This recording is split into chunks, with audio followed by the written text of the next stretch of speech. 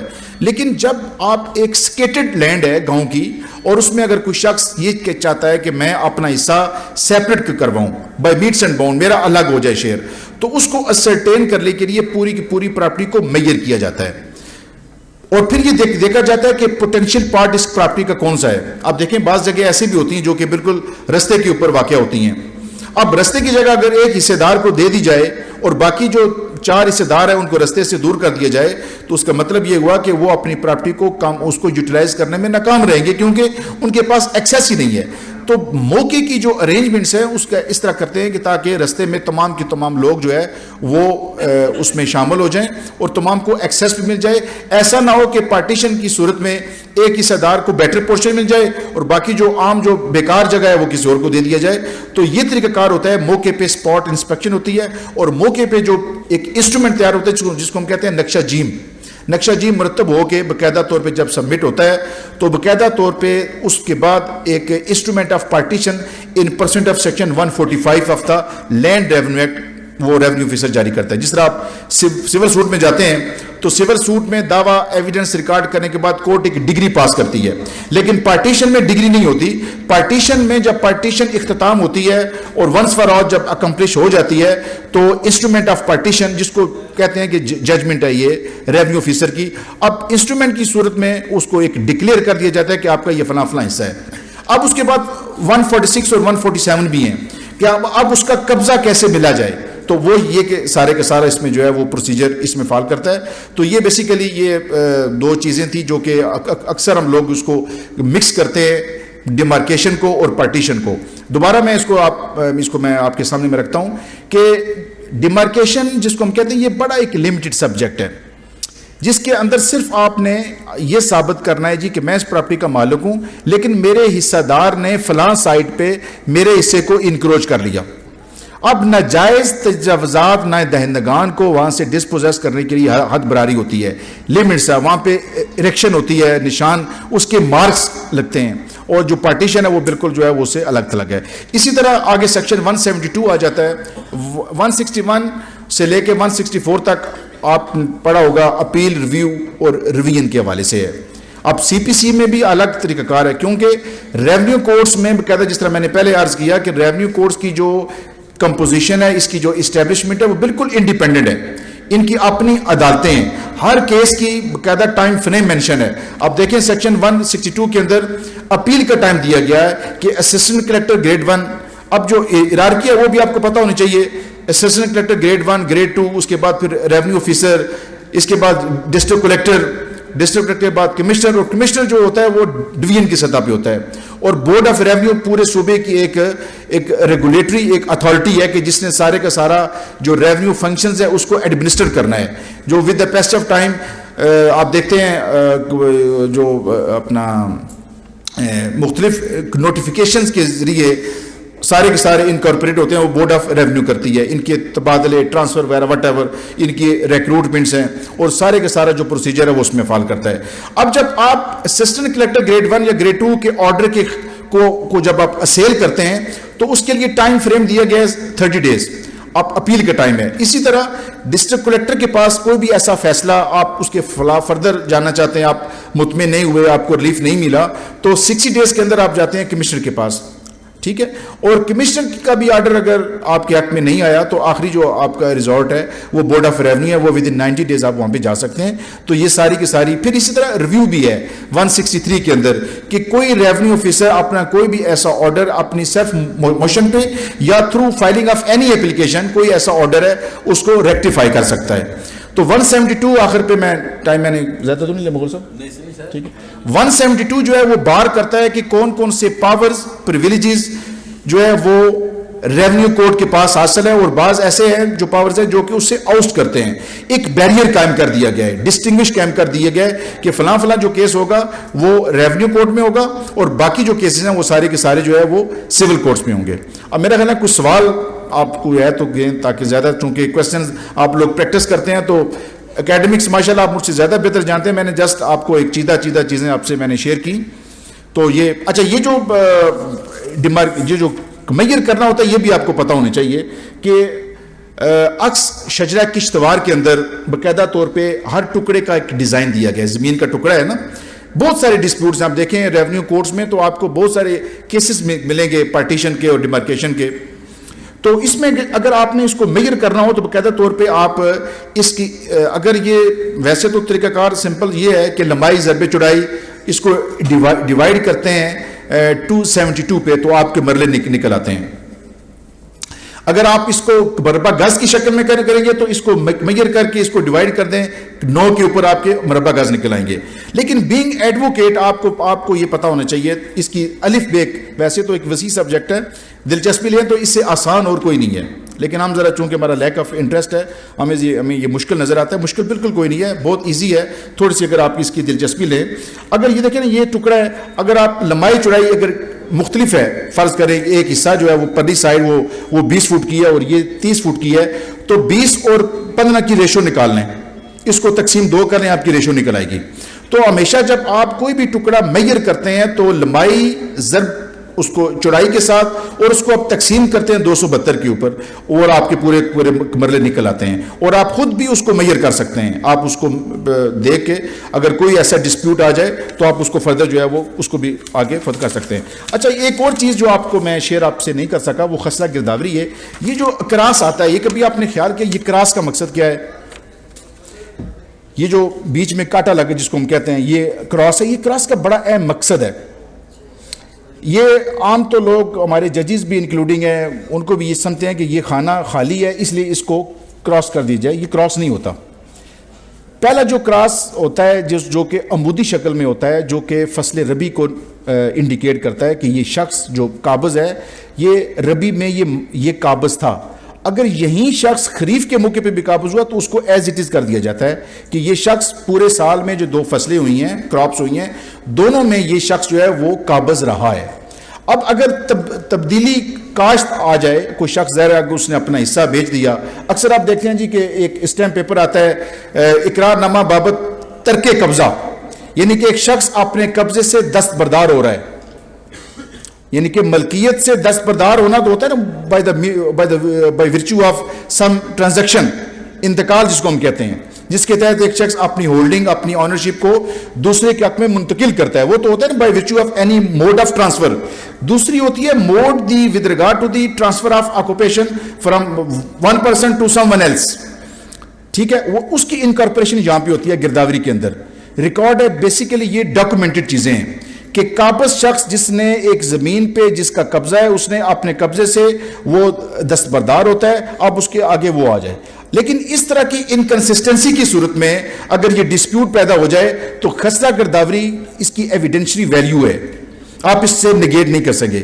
ایک شخص جو کہ ایک وربل اورل دعوے دار ہے کہ میں اس پراپرٹی پہ مالک ہوں, لیکن اس کے جو مد مقابل ہے وہ یہ کہتا ہے کہ نہیں یہ مالک نہیں بلکہ مالک میں ہوں, تو written instrument that would be taken into consideration by all means by the presiding officer of the court. تو یہ بیسک یہ فرق ہے کہ گرداوری کو آپ سمجھیں. اب گرداوری سے ہرگز مراد نہیں ہوتی کہ یہ شخص اس پراپرٹی کا مالک ہے. گرداوری ہمیشہ انڈیکیٹ کرتی ہے آکوپیشن اور آپ کے پوزیشن کے ساتھ, جبکہ آپ کا جو ریکارڈ آف رائٹس ہے وہ آپ کی ملکیت کو ہی شو کرتا ہے. تو اس لیے یہ سارے کے سارے جو ڈاکومنٹس ہیں یہ اس کی ملکیت میں, اور انتقال محض انتقال جو جس کو میوٹیشن ہے, میوٹیشن کے اوپر بہت ساری ایسی پلیتھورا آف ججمنٹس ہیں کہ mutation never ever confer the ownership rights. That mean that the mutation is being made just physical purpose, کہ پتہ یہ لگ جائے میوٹیشن میں کہ پہلے مسٹر اے مالک تھا, اب اس نے اپنی ہولڈنگ بی کو ٹرانسفر کر دی, اب آئندہ کے بعد اس کا جو ریونیو ہے وہ بی سے کلیکٹ کیا جائے گا, اے اس سے دستبردار ہو گیا. تو یہ بیسک جو ہے وہ ڈیفرنس ہے. اب صورت بعض ایسی آ جاتی ہیں کہ 2 اشخاص ہیں, ایک کہتے ہیں جی کہ I am lawful owner by the virtue of some sale deed title deed, دوسرا کہتا ہے کہ I am lawful owner vide mutation number so and so. اب دونوں کی انکنسسٹنسی یا ڈسپیوٹ آ جائے تو اس کا مطلب یہ ہوا دونوں دعوے دار ہیں. اب ٹائٹل ڈیڈ سگنیفائی کرتا ہے آپ کے سیل ڈیڈ کے ساتھ, کیونکہ پریزمپشن آف ٹروتھ اٹیچ ہے آپ کے سیل ڈیڈ کے ساتھ, میوٹیشن کے ساتھ نہیں ہے. میوٹیشن کا لا یہ ہے کہ اگر میوٹیشن کا کوئی بھی میوٹیشن کی پرسنس میں کوئی ایسا دعوے دار شخص جو یہ کلیم کرتا ہے کہ میں اس انتقال کی بنیاد پہ مالک ہوں, تو اونس اس پہ آتا ہے, اس کو اسٹیبلش کرنا ہوتا ہے, اس کو جو سیل ہوئی ہے وہ بتانی پڑتی ہے. کہ اب دیکھیں بیسک فرق یہ ہے کہ انتقال کے اندر یہ نہیں لکھا جاتا کہ کس نے کوئی آفر کی, کس نے ایکسیپٹنس کی ہے, قبضہ لیا نہیں لیا, یہ سمپل ایک ٹرانسفر ہے. جبکہ ٹائٹل ڈیڈ کے اندر یہ باقاعدہ ساری کی ساری انکارپوریشن ہوتی ہے. Section 52 transfer of property act آپ نے پڑھا ہوگا کہ سیل کیسے کمپلیٹ ہوتی ہے. پروپوزل ایکسیپٹنس تو ہو گئی, قبضہ آپ نے منتقل کر دیا, اس کے ساتھ کیا سیل کنسیڈریشن بھی پے ہوئی ہے یا نہیں. سیل کنسیڈریشن اگر نہیں ہے تو اس کا مطلب ہے کہ یہ سیل نامکمل ہے, یہ فاسد ہے, سیل مکمل نہیں ہے. تو اس وجہ سے جو ٹائٹل ڈیڈ ہے اس کی حقانیت ہے اور اس کو پریزمپشن آف ٹروتھ اٹیچ ہے. آپ کا بہت شکریہ جی. یہ ایک اور کبھی انشاءاللہ موقع ملا تو میری یہ خواہش تھی, میں نے سیکرٹری صاحب سے یہ ریکویسٹ کی تھی کہ پروجیکٹر منگوا کے باقاعدہ طور پہ ہم پریکٹیکلی جب ایک میتھمیٹیکلی ہم اس پہ جائیں گے, زمین کو میئر بھی کریں گے اور کسی شخص کا حصہ نکالنا ہے وہ کریں گے. پھر جو وارثان ہیں, وارثان یہ بڑا سمجھتے ہیں. سورہ نساء کے اندر وارثان کی قسمیں بتائی گئی ہیں, جیسا میں نے پہلے عرض کیا, ذوی الفروض, اسباط, ذوی الارحام. یہ بڑا ایک وسیع سبجیکٹ ہے, اور جس شخص کو وراثت کا علم آ گیا, آپ سمجھے, یقین مانیے کہ یہ حدیث بھی ہے کہ اس نے شرعی طور پہ اس نے 50% یعنی کہ آدھا شریعت کا علم اس نے حاصل کر لیا. یعنی کہ جس کو وراثت کا علم آ گیا اس کو شریعت کا آدھا علم آ گیا. تو اس لیے یہ بہت ہی اہم ہے. ہمارے سیشن کیسز میں بے شمار یہاں پہ آتے ہیں. کئی دفعہ میرے پاس کئی لوگوں نے آیا جی کہ یہاں ہمیں اسے نکال دیں.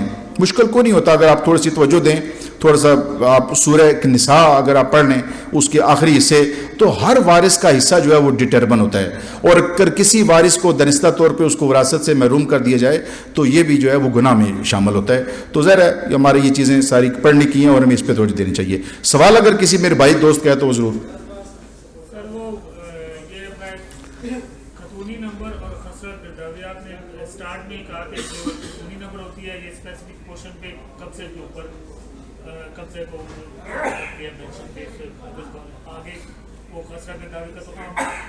سارے لوگ جانتے ہیں کہ وہ 6 ماہ بعد خسرہ کے دعوے کو پورشن پہ کون کلٹیویٹر ہے کب سے کس کا ہو.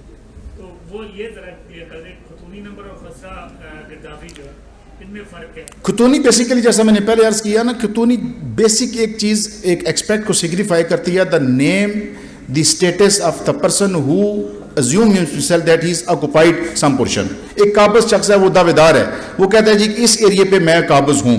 اب اس کے اندر باقاعدہ طور پہ خانہ کاشت کے اندر اس کی یہ خطونی جو ہے نا, یہ خطونی بیسیکلی اس کی آکوپیشن سے ریلیٹ کرتی ہے, اس کے قبضے سے ریلیٹ کرتی ہے کہ کیا اس حصے پہ مالک خود قابض ہے یا اس نے آگے یہ پراپرٹی کسی کو پٹے پہ, کسی کو لیز پہ یا کرائے پہ آگے منتقل کر دی ہے. اب یہی خطونی کی جو اندراج ہے وہ انکارپوریٹ ہوتا ہے آپ کی خسرہ گرداوری کے اندر. یعنی کہ آپ دیکھتے ہیں کہ خطونی اور خسرہ گرداوری میں کوئی انکنسسٹنسی نہیں ہوتی, یہ بالکل کنسسٹنٹ ہوتے ہیں. اور اگر انکنسسٹنسی آ جائے تو اس کا مطلب یہ ہوا کہ یہ آکوپیشن میں ڈسپیوٹ ہے, اور یہ ڈسپیوٹ یہ انٹری قاعدہ اس کو درست کرنی چاہیے. خطونی اور گرداوری جو ہے وہ بیسیکلی ساری کی ساری آپ کی پرٹین کرتی ہے آپ کے پوزیشن اور آکوپیشن کے ساتھ. اور کوئی کوشچن جی؟ رجسٹری اور انتقال میں جی فرق کیا اور امپورٹنس کس کی زیادہ ہے؟ رجسٹری بیسیکلی جو ہے سیل ڈیڈ جس کو ہم کہتے ہیں, رجسٹری بیسیکلی جیسا کہ پہلے میں نے عرض کیا کہ رجسٹری کسی بھی لغت کا یا وکیبولری کا لفظ نہیں ہے. لفظ جو ہے وہ رجسٹریشن ایکٹ ہے 1908 کا, اس کی 2 سیکشنز ہیں, ایک ہے 17 ایک 18 ہے. 17 میں ایسے ڈاکومنٹس ہیں جس کی رجسٹریشن کمپلسری ہے. مثال کے طور پہ اگر کوئی ایسی پراپرٹی جس کی قیمت 100 روپیہ ہے تو اس کی رجسٹریشن کمپلسری ہے, مینڈیٹری ہے. بعض ایسے بھی, اور اگر 100 روپے سے کم ہے تو then there is no need at all to get register such instrument. اب کوئی بھی جب ڈاکومنٹ آپ رجسٹر کرتے ہیں تو یہ رجسٹریشن ایکٹ. آپ ایک سیل ڈیڈ, بڑا اچھا کویشچن کیا سیکرٹری صاحب نے کہ آپ تشریح رکھیں سر, میں بتاتا ہوں. اب جب کوئی بھی شخص جب آتا ہے اپنا ٹائٹل, ظاہر اس نے کوئی پراپرٹی اس نے پرچیز کی تو سیل ڈیڈ سے اس کو مختلف مراحل سے گزرنا پڑتا ہے, اور اس میں جو دو قوانین ہیں وہ اس میں فال کرتے ہیں. ایک ہے transfer of property act section 52 کہ سیل کیا ہے, سیل کو ڈیفائن کیا جائے. اس انسٹرومنٹ کے اندر تمام عبارت منشن ہوتی ہے کہ میں مسمی فلاں فلاں اس کا اتنا حصہ یہ ہے پراپرٹی ہر قسم کے جملہ بار کفالت و مواخذہ سے پاک و صاف ہے, اس کے منتقل کرنے میں کوئی امر مانع یا مستور نہ ہے. ٹھیک ہے. اور اسی طرح آگے ڈیڈ ہوتا ہے, میں نے جو زر بے ہے میں نے وصول کر لیا سکر رج الوقت, لہٰذا اب کوئی دامے درمے اس پراپرٹی کے والے سے بقایا نہیں ہے, لہٰذا میں نے یہ ساری کی ساری درجات پڑھ لی ہے, بقامی وشے واسق خمسہ بلا جبر و اکرا غیر باس بات عقل بصیت نفس, یہ سارے کے سارے میں نے اس کو پڑھ لیا سمجھ لیا میں نے سائن کر دیا. یہ باقاعدہ آپ کا ایک ایسا وثیقہ آپ نے ڈرافٹ بنا کے. اب دوسری سوال یہ آ جاتا ہے کہ کیا سیل ڈیڈ اسٹیمپ پیپر پہ انکارپوریٹ ہونا ضروری ہے؟ نو, ناٹ ایٹ آل. ہم اسٹیمپ ڈیوٹیز پہ یہ اپنا وثیقہ تیار کرتے ہیں. اس کو بات کو سمجھیں کہ یہ کمپلسری نہیں ہے. وجہ اس کی یہ ہوتی ہے کہ ہم نے اسٹیمپ ڈیوٹی کو پورا کرنا ہوتا ہے. اسٹیمپ ڈیوٹی اگر آپ سمپل آپ وہ اسٹیمپ ڈیوٹی پوری کر کے چلان بھی لگا دیں اور آپ ایک سفید پیپر پہ اپنا انسٹرومنٹ تیار کر لیں تو مقصد یہ ہوا کہ آپ نے ریکوزٹ جو ڈیوٹی آپ نے پوری کر دی, آپ کا وثیقہ بے شک ایک سفید پیپر پہ آ گیا اور وہ رجسٹرڈ بھی ہو گیا, تو اس سے کوئی فرق نہیں پڑتا. سیل ڈیڈ بیسیکلی آپ ایک 52 ٹرانسفر پراپرٹی ایکٹ, پھر سیکشن 17 رجسٹریشن ایکٹ میں. اب یہاں پہ جو تحصیلدار بیٹھے ہیں یا نائب تحصیلدار ہیں, ایک یہ بھی بات سمجھنے کی ہے کہ جب آپ ان کے پاس انتقال لے کے جائیں گے, اب دو طریقے ہیں نا, ایک پراپرٹی ہوتی ہے تھرو میوٹیشن ٹرانسفر ہوتی ہے, اور دوسری جو طریقہ کار ہے جو دوسرا موڈ ہے وہ سیل ڈیڈ کا ہے. اب اگر پہلے تو یہ ہے کہ اگر آپ جاتے ہیں سیل ڈیڈ میں تو آپ جب جائیں گے اس نائب تحصیلدار کے پاس یا تحصیلدار کے پاس تو پھر آپ اس کو نائب تحصیلدار یا تحصیلدار نہیں کہیں گے بلکہ آپ اس کو سب رجسٹرار یا جوائنٹ سب رجسٹرار کہیں گے. کیوں؟ اس وجہ سے کہ وہ رجسٹریشن ایکٹ کے تحت اپنی ڈیوٹی سر انجام دے رہا ہے. جس طرح سول جج کے پاس ہم جاتے ہیں suit for declaration permanent injunction لیتے ہیں, ہم لکھتے ہیں in the court of civil جج. لیکن جب آپ کو رینٹ ڈسپیوٹ لے کے آتے ہیں تو آپ اس کو رینٹ کنٹرولر مخاطب کرتے ہیں. جب آپ بیل آفٹر ریسٹ موو کرتے ہیں تو وہ جوڈیشل میجسٹریٹ ہوتا ہے. جب کسی خاتون کا کیس آپ کرتے ہیں جسٹیفیکیشن آف میرج کا, مینٹیننس کا, ڈاوری آرٹیکل کا, تو پھر وہ فیملی جج ہے. تو اس طرح اسپیشل لا کی پرسنس میں نومنکلیچر جو ہے وہ تبدیل ہوتے ہیں. اب جب آپ جائیں گے سیل ڈیڈ کے لیے ان کے پاس تو پھر وہ جوائنٹ رجسٹرار یا سب رجسٹرار کے طور پہ آپ کا وثیقہ رجسٹر کرے گا.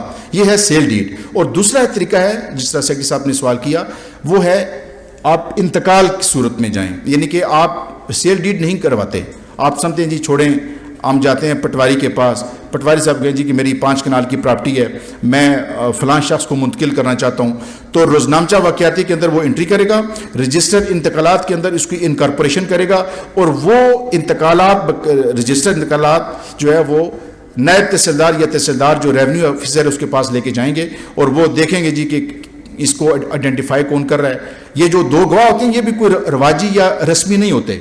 یہ آپ اکثر دیکھتے ہیں کہ انتقال کے اوپر جو 2 گواہ مینشن ہوتے ہیں اور وہ سیل ڈیڈ میں مینشن ہوتے ہیں, یہ لیگل ریکوائرمنٹ ہے. کیوں؟ آرٹیکل 17 اور 79 آف قانون شہادت آرڈر 1984 کا ہے کہ کوئی ایسا فسکل میٹر ہے یا مانیٹری جو اسپیکٹس ہے اس ڈیڈ کو ثابت کرنے کے لیے 2 گواہان کا ہونا لازمی ہے, یہ ضروری ہے. تو یہ بیسیکلی 2 ڈیفرنس ہے. اب سوال یہ اگلا ہے کہ ان میں درمیان اگر کوئی ڈسپیوٹ ارائز ہو جائے, انکنسسٹنسی آ جائے, ایک شخص اس کہتا ہے جی کہ میرے پاس اس پراپرٹی کے سیل ڈیڈ ہے اور دوسرا کہتا ہے کہ میوٹیشن ہے. میوٹیشن کا میں نے جیسے کہ پہلے عرض کیا کہ mutation never ever confer the ownership rights to its holder, rather it pertain just for the fiscal purpose, because now the B became the lawful owner and now the B is incumbent upon to pay the requisite quantum of the revenue to state. لیکن جو جس کے پاس cell dead ہے اس کے پاس instrument ہے. ہاں البتہ اگر میوٹیشن والے نے سیل ڈیڈ والے سے پہلے اگر اس کا میوٹیشن ہو جائے اور اس نے سیل کی کنڈیشن کو کورٹ, کیونکہ بار اس پہ ہوتا ہے نا, بار ثبوت اس پہ رکھا جاتا ہے کہ کیا آپ نے یہ پراپرٹی پرچیز کی, آپ نے کنسیڈریشن سیل کنسیشن پے کی اور کن کن گواہان کے سامنے آپ نے پے کی, آپ ریونیو آفیسر کے سامنے پیش ہوئے. اگر یہ آ جائے تو پھر اس لحاظ سے اگر وہ ثابت کرتا ہے تو پھر اس صورت میں وہ اس ڈسچارج کرتا ہے تو وہ مالک قائم ہو سکتا ہے, بزرگ دیگر نہیں. اور کوئی کوشچن سر؟ جی سر, یہ میوٹیشن سے ریلیٹڈ ہی میرا کوشچن ہے. آپ نے کہا کہ اس کی کورٹ میں اگر سیل ڈیڈ موجود ہے تو وہ تو اٹس پرفیکٹ, لیکن اگر صرف ایگریمنٹ ہے